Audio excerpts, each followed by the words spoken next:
જય શ્રી કૃષ્ણ, મહાદેવ હર. સ્વાગત છે તમારું મારી ચેનલ ગુડ્ડી ધ ટ્રાવેલ લવરમાં. અને આજે ગણેશ ચતુર્થી છે, તો સૌને હાર્દિક શુભેચ્છા ગણેશ ચતુર્થીની. અમે સવારથી વહેલા ઉઠી અને બધું જ કામ જે ગણપતિ પૂજા માટેની તૈયારી છે એ બધી કરતા હતા, એટલે એ દરમિયાન બ્લોગ બનાવવાનો મને મોકો મળ્યો નહીં. અને પાછા મારે બે નાના બાળાધિકારી છે, એ પણ હું તમને બતાવીશ, એને પણ મળાવીશ. એને લીધે હું સવારમાં બ્લોગ ન બનાવી શકું, પણ મેં જે તૈયારી કરી છે એ હું તમને બતાવું. પહેલાં હું તમને ડેકોરેશન બતાવી દઉં. આ રીતનું મેં સિમ્પલ અને સોબર ડેકોરેશન કર્યું છે. આની અંદર બી લાઇટ ફિટ કરી છે, પણ એ અત્યારે મેં સ્ટાર્ટ નથી કરી, બરાબર છે, કારણ કે અત્યારે મેં ફોકસ લાઇટ રાખી છે કલરફુલ, એટલે માટે બધી વ્યવસ્થા અમે કરી લીધી છે.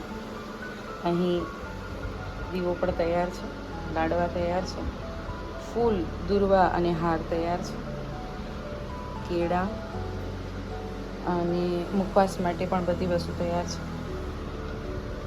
અહીં પંચામૃત, આરતીનો દીવો, આસોપાલવનું તોરણ, અને એમાંથી 5 પાન મેં આસોપાલવના કાઢી લીધા છે, જે આપણે કળશમાં પધરાવાના છે.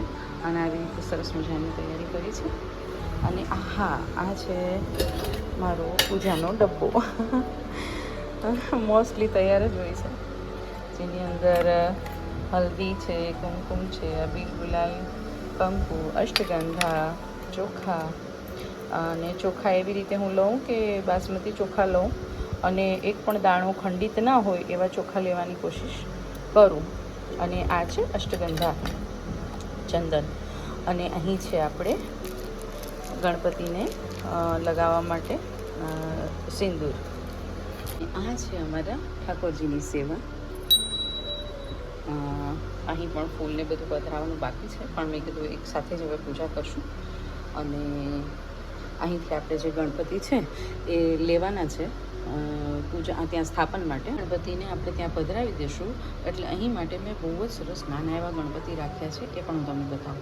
ગણપતિ જેમ હું દગડુ શેઠથી લાવી હતી, અને હું દર વખતે જ્યારે અહીંયાથી ગણપતિને સ્થાપના માટે અહીંથી હું મંદિરમાંથી ગણપતિ લઈ લઉં, એટલે આ નાના ગણપતિને હું બેસાડી દઉં છું, જેથી કરી અને આપણા સ્થાપનમાંથી ગણપતિ છે એની આપણે ક્ષતિ ન લાગે, આપણે એમ ના થાય કે મંદિરની અંદર ગણપતિ બાપ્પા નથી.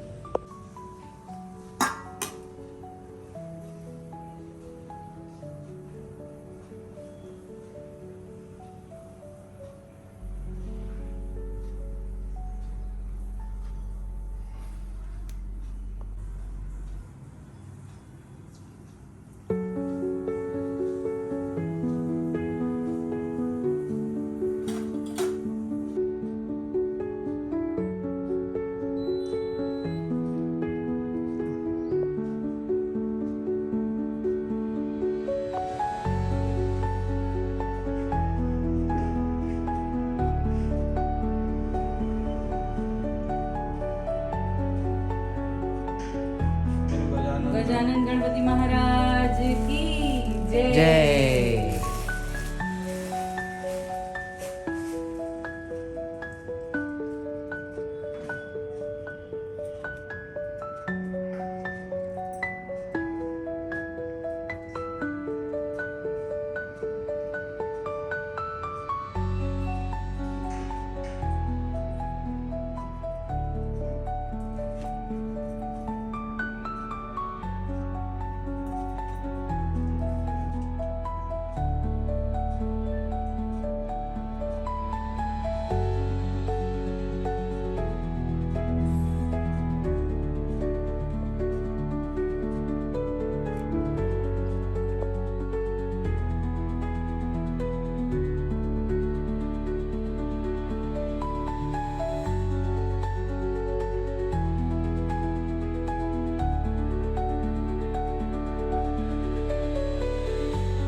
ગણપતિ બાપાનું સ્થાપન થઈ ગયું છે, તમે જોયું, અને પૂજા સરસ રીતે પતી ગઈ છે. અને હવે અમે લોકો જમવા બેસશું અને જમી અને પછી થોડી વાર આરામ કરશું અને પછી સાંજે ગણપતિ સ્તોત્ર છે, પછી 108 નામાવલી છે, પછી ખાસ તો અથર્વશીર્ષ મને ખૂબ જ પ્રિય છે. અથર્વશીર્ષનો પાઠ છે એ બધું જ સાંજે કરીશ. અને આજ માટે આટલું. આ બ્લોગને હું અહીં જ પૂરો કરું છું. આગળની જે કાંઈ અમે લોકો જે કંઈ પણ કાર્ય કરશું ને એ પાછું નેક્સ્ટ બ્લોગમાં શૂટ કરવાની કોશિશ કરીશ. આજ માટે આટલું. જય શ્રી કૃષ્ણ. મહાદેવ હર. બાય.